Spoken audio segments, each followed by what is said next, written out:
El Plan Nacional de Derechos Humanos está en el horno. En su elaboración participaron más de 2.000 personas servidoras públicas, también sociedad civil, organismos internacionales, academia, comunidades indígenas, personas expertas y representantes del sector privado. Además, ya fue avalado por el Consejo Asesor, integrado por figuras como Mauricio Merino, Clara Hussitman y Miguel Concha. Luego de pasar por este larguísimo proceso de consulta, valoración, dictaminación y aprobación, el plan parece estar listo, pero su publicación en el Diario Oficial de la Federación sigue pendiente. No sabemos dónde está. Veamos el contexto.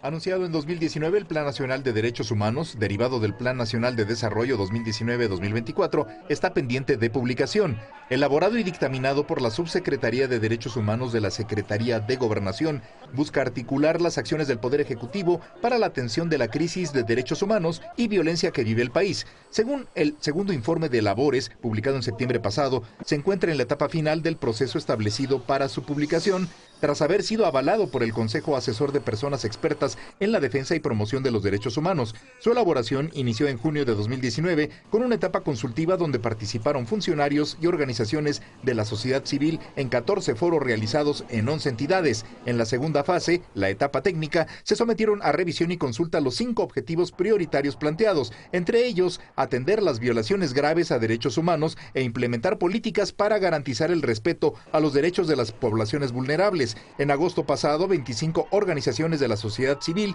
presentaron un balance en donde alertaron que la crisis de desapariciones, feminicidios, abuso, trata y discriminación persiste. En junio de 2014 se presentó el Programa Nacional de Derechos Humanos 2014-2018, que tuvo como objetivo prevenir violaciones a los derechos humanos, fortalecer la protección en especial de los grupos vulnerables e impulsar la armonización legislativa en las entidades federativas. Según el informe de labores 2019-2020, cada entidad tiene un marco normativo diferente, causando que la protección a los derechos humanos de las personas dependa del lugar donde se encuentren. Punto y contrapunto.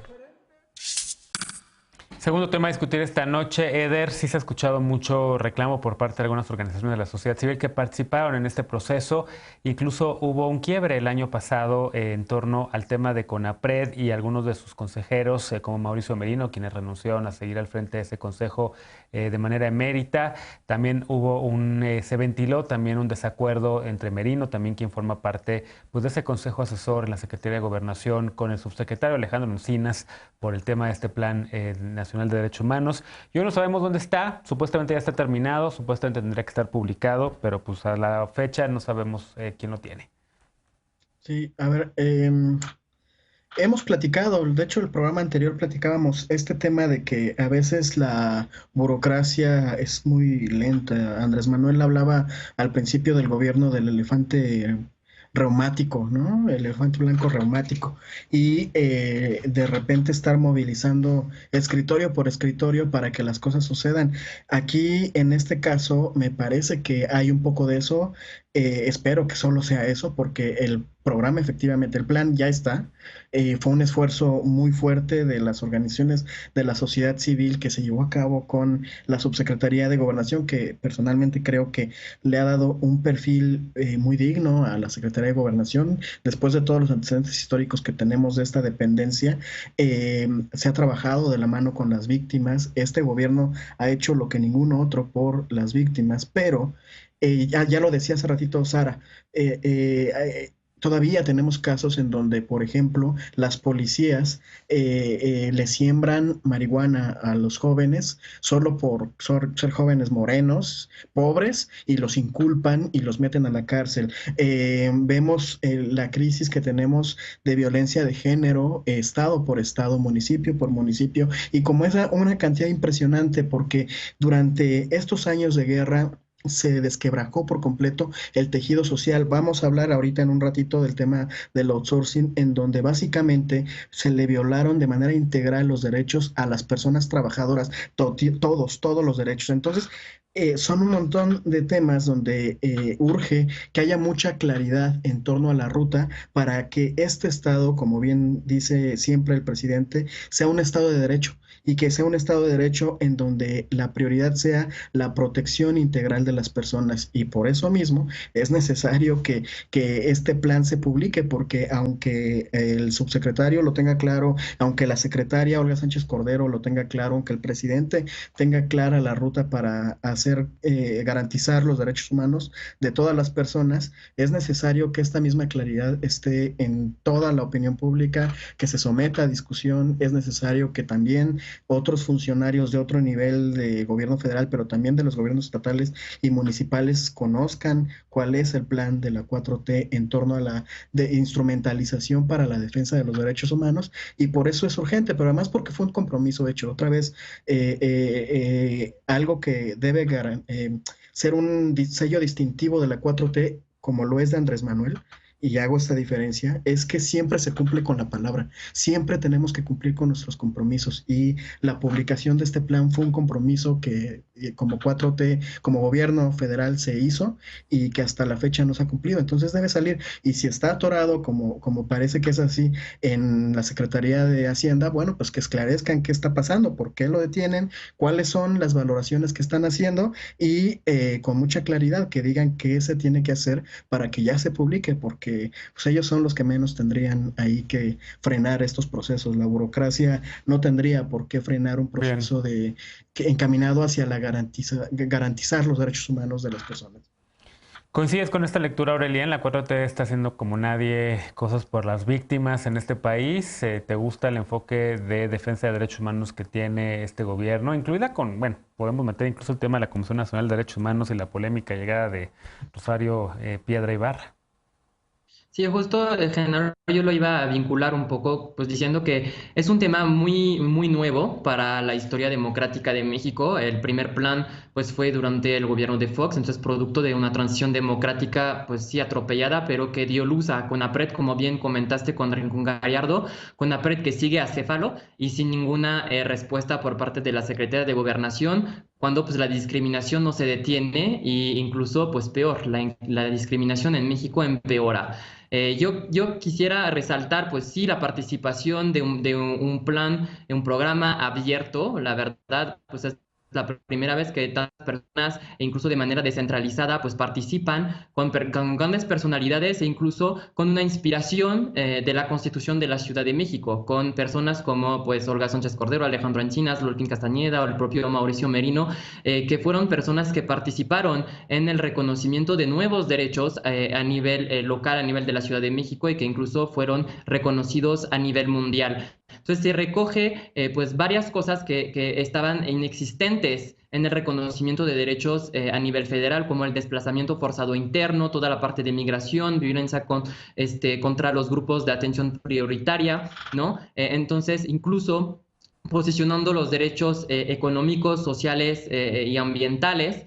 Sin embargo, pues obviamente hay críticas bastante fuertes, primero por su retraso en la publicación. Esto es inaceptable por parte de un gobierno que supuestamente tiene la bandera de primeros los pobres y primeros los derechos humanos y el Estado de Derecho. Dos, por la salida pues de varias personas como Mauricio Merino por el tema de la Comisión Nacional de Derechos Humanos, una comisión pues cooptada políticamente, ¿no? Y también pues por varios apartados tibios, como el tema ambiental. El tema ambiental está totalmente ausente cuando pues se cometen las principales violaciones de derechos humanos hoy contra activistas y especialmente en torno a los grandes proyectos de infraestructuras que vulneran las poblaciones indígenas particularmente, ¿no? Y es un tema, pues, a final de cuentas, que sigue siendo un tema de élite, un tema de una élite, de un círculo rojo de la sociedad civil, Sí. ¿no? Y que contempla una sociedad civil de primera y una sociedad civil, entre paréntesis, población, ciudadanía, pues de segunda, que desconoce qué significan los derechos humanos y que no sabe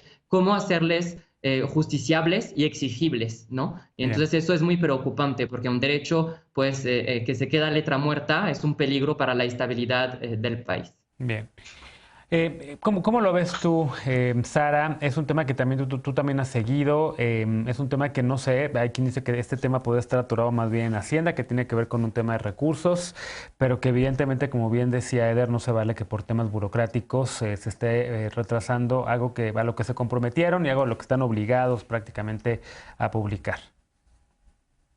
Sí, sí, sin duda tienen una obligación de publicar esto y está en la cancha del Ejecutivo. Y de lo que yo entendí, ya la redacción ya ha terminado, ya todo el plan se ha puesto en sus, ya está escrito, pero están esperando a Hacienda para su dictaminación. Y eso es interesante porque de lo que entiendo y que después de esa dictaminación entonces se publicaría en el diario oficial. Y de ahí lo que entiendo es que en realidad no requiere un presupuesto extra. Entonces yo no sé exactamente por qué Hacienda lo tiene ahí capturado, porque justo no es un programa de asistencia, sino que es una coordinación que se hace entre las instancias para que el tema de derechos humanos sea algo transversal. Entonces, de lo que he leído, de lo que sé del plan, no requiere mayor infraestructura, sino que esa infraestructura burocrática ya existe en las instancias y la idea es, y es parte de la Administración Pública Federal, y ellos entonces tienen que hacer que el cumplimiento y goce de los derechos humanos sea parte integral del trabajo que ellos ya están haciendo como autoridades o parte del gobierno federal. Entonces, tienen estos 5 objetivos y la idea es que ellos entonces cualquier persona que trabaja para la Administración Pública Federal tendría que integrar estos 5 objetivos en su trabajo que ya están haciendo para mejorar, como bien dice Aurelian, nuestro conocimiento y nuestro entendimiento de qué significan los derechos humanos, entendiendo que son derechos humanos universales que deberíamos poder estar exigiendo en cualquier momento. Entonces, sí es preocupante que ahora no sabemos exactamente por qué está atorado y qué requiere entonces para sacarlo, y si es algo desde Palacio Nacional que han dicho entonces espera un rato. Y sin duda también yo creo que probablemente le falta mucho poder a este plan, porque es, a mi parecer, es un poco simbólico, ¿no? Sí pasó por este proceso, pero ¿qué significa realmente aterrizar un concepto de derechos humanos hacia la población en general y hacia la población que más daño ha sufrido en violaciones a derechos humanos? Porque creo que esa es la población que a veces ni llega a estos conceptos, ni cómo realmente se puede materializar y garantizar estos derechos. Claro. Lisa, ¿cómo lo ves tú? ¿Participó México Unido también en este plan? No estoy seguro, pero seguramente estuviste cerca y escuchaste a otras organizaciones también seguro. No solamente el haber participado, sino también el estarse preguntando ahorita qué pasó con el plan, dónde quedó. Completamente. Bueno, nosotros hemos estado sobre todo en la conversación que ha provocado la Oficina de la Alta Comisionada de los Derechos Humanos de Naciones Unidas, que de alguna manera se toca con el proceso de foros temáticos, pero sin duda alguna fueron organizaciones que tienen como su centro el tema de derechos humanos, las que participaron ahí, como la Comisión Mexicana de Defensa y Promoción de Derechos Humanos, que estuvo ahí llevando, por ejemplo, justamente el tema de justicia, verdad, reparación y no repetición en estos esquemas de adopción de mini justicia transicional. Lo que tiene el gobierno en su propia página sobre los temas que trata este Plan Nacional de Derechos Humanos son por lo menos 14 aristas importantísimas, y ahí yo estoy un poco en desacuerdo con Sara en el sentido de pensar que no requeriríamos una estructura por mínima que fuera para su seguimiento o de recursos adicionales para su implementación. Tan solo hay que ver que uno de los temas es el víctimas de tortura, otro de los temas es desaparición y búsqueda. Otro de los temas precisamente es el tema de desplazamiento interno forzado. ¿Qué es lo que estamos viendo nosotros en este momento de cómo está operando la Administración Pública Federal en estos temas? Bueno, pues con reportes importantes. Por ejemplo, la propia Comisión Nacional de Búsqueda sigue reconociendo que no hay capacidad forense para poder desenterrar todos los restos hacia los que las familias van apuntando, ¿no?, en su búsqueda y en su mapeo de fosas comunes, para poder identificarlos, para poder hacer los cruces de información con las bases de datos de personas fallecidas, para poder siquiera actualizar bien las salidas del Registro Nacional de Detenciones, en donde esta información solo permanece durante 5 días y después ya no necesariamente estaría pública o disponible para que las familias que están metidas en el tema de búsqueda pudieran realmente saber qué autoridad detuvo a estas personas, quién no. O el propio tema de la reparación de la tortura, cuando vimos justamente que en el paquete económico del 2021 hay importantes recursos para recortes de recursos para la CEAB, es una institución que ya también quedó prácticamente inoperante, la CONAVIM para el caso de los derechos de las personas con algún tipo de discapacidad, que está lo mismo, está también inoperante, está inoperante el propio CONAPRED, y sin duda alguna dentro de la Subsecretaría de Derechos Humanos lo que no hay tampoco es capacidad para poner esa mínima estructura de seguimiento y evaluación que requeriría todos los proyectos transversales para poder dar cumplimiento. Plan. Hay que recordar, esto es lo último, que un plan no solo son las directrices aspiracionales a las que queremos llegar, sino también los indicadores contra los cuales vamos a medir todas las acciones del gobierno conforme éstas se vayan desarrollando. En parte con eso le contestas a Eder lo de si la 4T está haciendo más que nadie por las víctimas. Yo solo quiero decir que creo que deberían estar dando recursos para esto, pero que no lo tienen contemplado. Déjame escuchar nada más rápido, Sara, el último comentario de Lisa y ya después te escucho.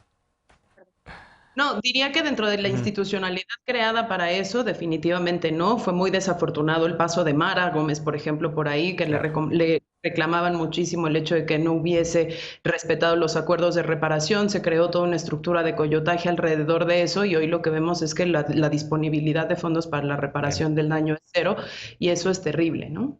Y finalmente, Sara, rapidísimo porque no nos acorta, por favor. No, yo nada más diciendo que en realidad es lo que dicen, que no requiere una infraestructura porque ya existe toda la burocracia de la Administración Pública Federal, pero yo creo que algo de esta magnitud y en un país como México sí requiere una inversión mucho más grande de lo que han contemplado durante estos años. Bien, bueno, déjame hacer una pausa. Hacemos una pausa, regresamos para despedirnos con el último bloque de la noche. La semana pasada el presidente presentó una iniciativa para eliminar la subcontratación o outsourcing para evitar la evasión de impuestos y la violación a derechos de las y los trabajadores. Esta iniciativa ya está en la Cámara de Diputados para su análisis, pero la clase empresarial pues no está muy contenta. Regresamos con este tema punto y contrapunto, no te vayas.